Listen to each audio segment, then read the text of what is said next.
ভাবুন তো, পৃথিবীতে এমন একটা জায়গা আছে যেখানে লক্ষ লক্ষ বছর ধরে আলো বাতাস কোনোটাই পৌঁছায়নি। সেখানে কোনো জীবন থাকলেও তা আমাদের পৃথিবীর কোনো জীবের মতো হবে না। সে জায়গাটার নাম হচ্ছে লেক ভস্টক। অ্যান্টার্কটিকার গভীরে প্রায় 4 কিলোমিটার বরফের নিচে লুকিয়ে আছে এই বিশাল এক লেক। চলুন আজকের এই ভিডিওতে আমরা জানবো এই লেকের রহস্য। এই লেক কিভাবে তৈরি হলো, এর ভিতরে কি লুকিয়ে থাকতে পারে, আর কেন বিজ্ঞানীরা এটাকে পৃথিবীর সবচেয়ে রহস্যময় জায়গা মনে করে।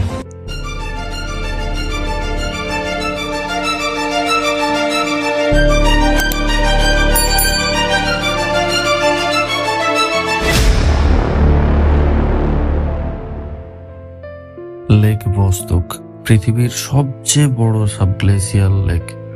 সাবগ্লেসিয়াল হলো হিমবাহ বা বরফের চাদরের নিচে জমে থাকা তরল পানির আধার। এটি অ্যান্টার্কটিকাতে অবস্থিত, যা রাশিয়ার ভস্টক স্টেশনের ঠিক নিচে।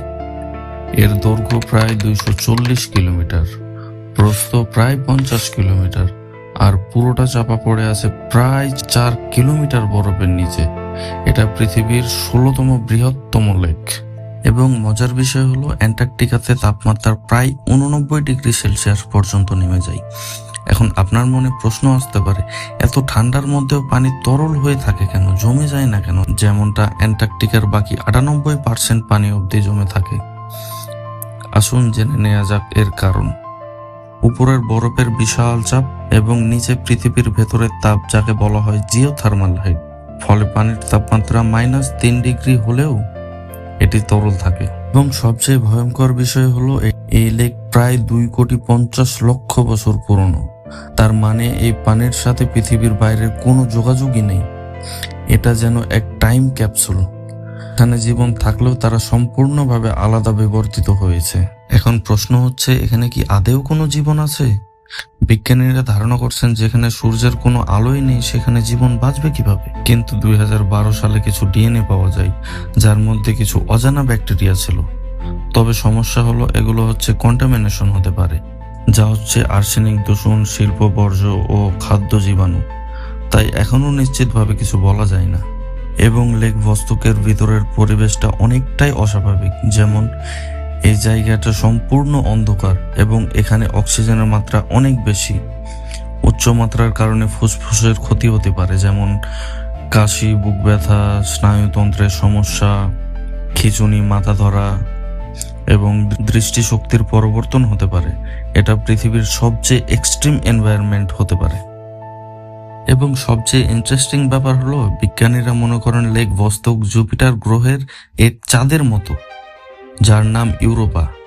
মানে যদি এখানে জীবন থাকে তাহলে মহাকাশেও জীবন থাকার সম্ভাবনা বেড়ে যায়। 1950 থেকে 60-এর দশকের সোভিয়েত বিজ্ঞানীরা প্রথম এই লেকের অস্তিত্ব আন্দাজ করতে পারে। পরবর্তীতে স্যাটেলাইট ও রাডার প্রযুক্তি দিয়ে নিশ্চিত করা হয়। এই গবেষণার সাথে জড়িত ছিল সোভিয়েত অ্যান্টার্কটিক এক্সপেডিশন। এটা ছিল সোভিয়েত রিসার্চ ইনস্টিটিউট। অভিযান শুরুর পর লেক ভস্টক পৌঁছানো সহজ ছিল না। বরফের নিচে পৌঁছাতে বিজ্ঞানীদের প্রায় 30 বছরের বেশি সময় লেগেছে।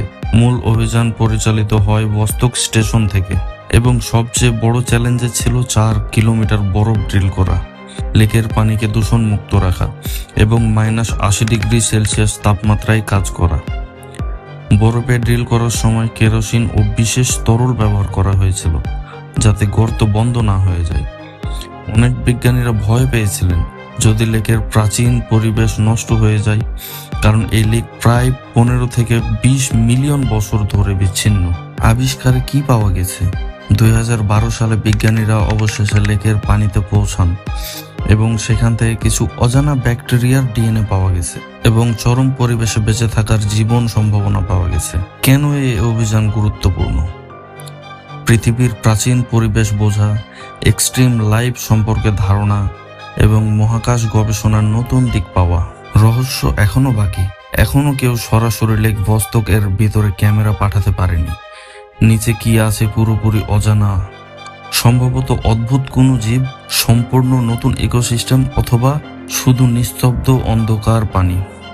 লেক ভস্টক আমাদের কিছু প্রশ্ন ছুড়ে দেয়, যেমন জীবন কি শুধুই সূর্যের আলোতেই নির্ভরশীল, অথবা আমরা কি এখনো পৃথিবীর সব রহস্য জানি? হয়তো পৃথিবীর সবচেয়ে রহস্য আমাদের চোখের সামনেই লুকিয়ে আছে বরফের নিচে। আপনার কি মনে হয়? যদি এই ধরনের রহস্যময় ভিডিও ভালো লাগে, যদি ভিডিওটি ভালো লাগে লাইক দিন এবং সাবস্ক্রাইব করুন, এবং কমেন্টে জানাতে বলবেন না আপনার কি মন্তব্য এই বিষয়ে।